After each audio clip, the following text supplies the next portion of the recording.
Dalam video ni kita akan lihat berkenaan dengan masalah yang melibatkan spring. Okey, jadi kita akan lihat berkenaan dengan dua masalah yang tidak begitu susah lah. Okey, ini adalah masalah yang asas saja. Jadi kita akan lihat berkenaan dengan soalan ini, yang mana soalan yang pertama ini kita ada satu spring, okey, yang mana panjang asal dia iaitu tanpa apa-apa berat, dia punya panjang dia adalah 5 cm. Kemudian apabila kita gantungkan satu pemberat yang mempunyai berat 2 Newton, maka spring ini dia memanjang sehingga keseluruhan panjangnya adalah 7 cm. Baik, soalannya adalah berapakah nilai K? Okey, berapakah pemalar spring bagi spring ini? Jadi macam mana kita nak selesaikan soalan ini? Yang pertama adalah ingat, kenal pasti dahulu apakah hukum yang terlibat. Jadi hukum yang terlibat adalah hukum Hooke. Okey, hukum Hooke. Dan hukum Hooke kata daya yang dikenakan bersamaan dengan ataupun dia berkadar terus dengan panjangan ataupun pemanjangan spring. Okey, F sama dengan Kx. Jadi macam mana kita nak selesaikan? Kita boleh gantikan sahaja nilai-nilai ini ke dalam rumus hukum Hooke. Jadi F di sini adalah 2 Newton. Okey, sama dengan K. Jadi K adalah nilai yang kita nak carilah. Okey, nilai K.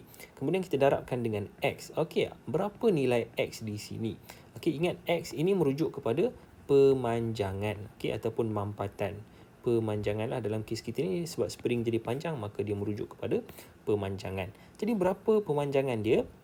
Okey, kalau anda letakkan nilai 7 maka salah. Okey, itu bukan pemanjangan dia.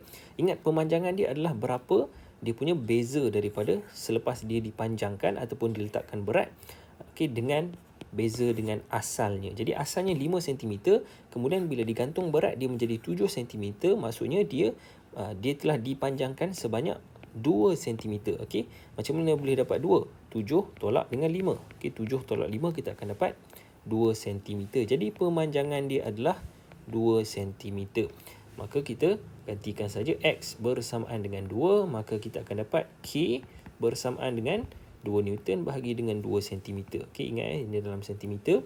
Maka nilainya adalah 1 Newton cm kuasa negatif 1. Okey, cm negatif 1. Jadi ini adalah jawapan ataupun pemalar bagi spring ini. Okey, nak gunakan cm pun tidak ada masalah lah. Okey, yang pastinya unit mesti konsisten. Okey, dekat sini cm, maka dekat sini mestilah cm. Jangan letak meter pula dekat sini, nanti akan jadi salah. Okey, jadi ini untuk soalan yang pertama. Sekarang kita lihat pula soalan yang kedua, dia sedikit berbeza.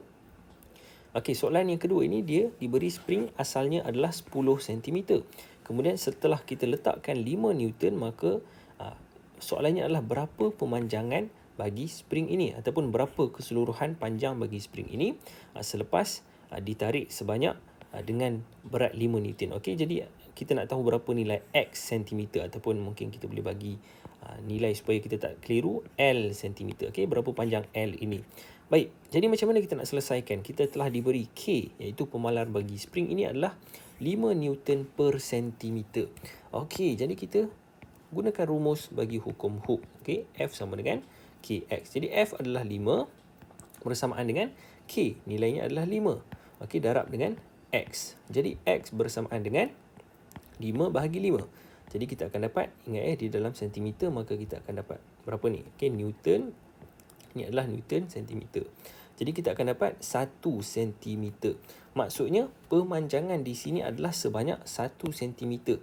Bukan keseluruhan panjang tetapi pemanjangan dia, iaitu dekat sini adalah sebanyak 1 cm yang kita telah hitung.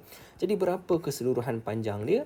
Keseluruhannya adalah kita ambil nilai asal tambah dengan pemanjangan dia. Jadi kita akan dapat 10 tambah dengan 1, kita akan dapat 11 cm. Jadi ini adalah panjang bagi spring ini selepas diletakkan ataupun digantung dengan berat sebanyak 5 Newton. Okey, jadi setakat itu saja untuk video ini. Kalau ada apa-apa soalan boleh tuliskan di ruangan komen di bawah. Kita jumpa lagi pada video yang akan datang.